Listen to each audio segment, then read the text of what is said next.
Magnus Carlsen, the current chess world champion, is well known for competing against players of diverse backgrounds, lawyers, masters, and even world champions. And while almost all of his matches result in a clean win, an amateur player was going to give him a run for his money during a bar match in Oslo, Norway. This particular encounter was going to be an exception to the rule, even though all of his matches end in a decisive victory for him. Who is Magnus Carlsen? The reigning global chess champion is GM Magnus Carlsen.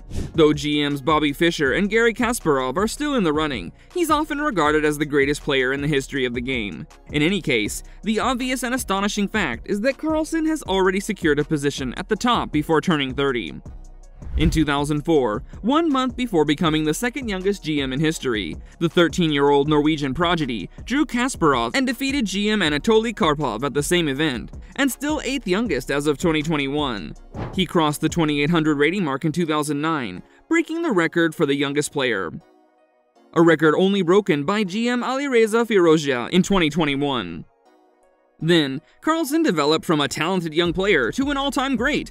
He won the top spot in the world in 2011 and hasn't lost it since. In 2013, he won the World Championship, which he has since successfully defended 4 times: 2014, 2016, 2018, and 2021. He has also won several World Championships in the Quick and Blitz time controls, the highest rating ever, and numerous prestigious tournament triumphs, including 4 Norway Chess Championships and 7 Weekend. If you're enjoying the video so far, then feel free to leave a like and subscribe. The start of the match. Although Magnus was not in the best shape at the time, having only narrowly prevailed against Sergei Karyakin in the World Chess Championship, and having other top players criticize his performance, I feel that both of them performed at a level that was below average. Carlsen, who was in control of the white pieces, started the game with an immediate e4, and his opponent answered with an e5.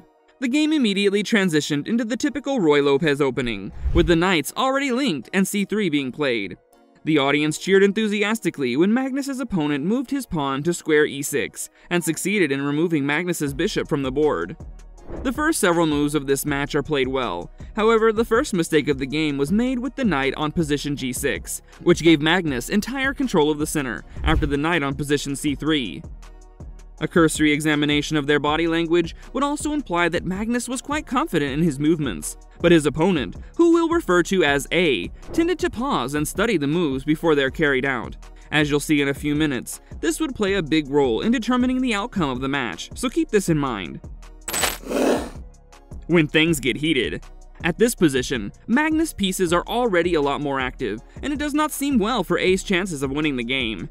Magnus has a little edge in the game as a result of the strategic placement of his pawns in the middle of the board, and he's already making preparations for an attack after bishop c2 aimed at A's knight, when A messes up. Magnus has crafted a massive onslaught on the king's side, and he's already in position to capture A's bishop. This advancement was made possible since A's position was vulnerable. If Magnus continues to play with the same approach, he will quickly emerge victorious from his match.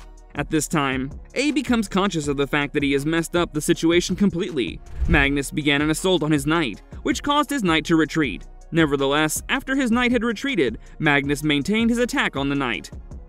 Magnus' pawn attack might end with capturing his bishop, which would result in the opponent losing a piece. It takes him some time before he realizes that there's nothing he can do, and eventually gives up his bishop by capturing the pawn to save himself from losing the game.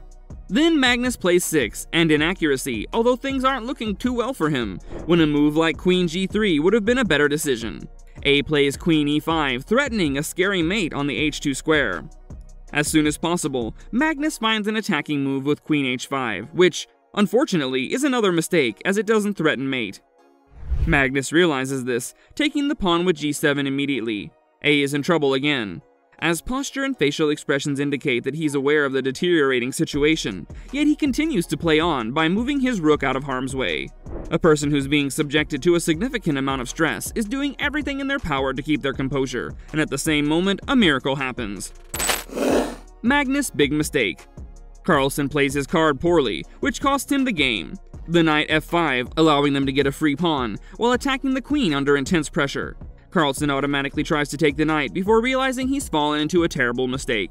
He attempts to play for a fancy queen fork, even though he had previously blundered his queen in a manner that was comparable to what Max had done to him in a prior competition. conclusion.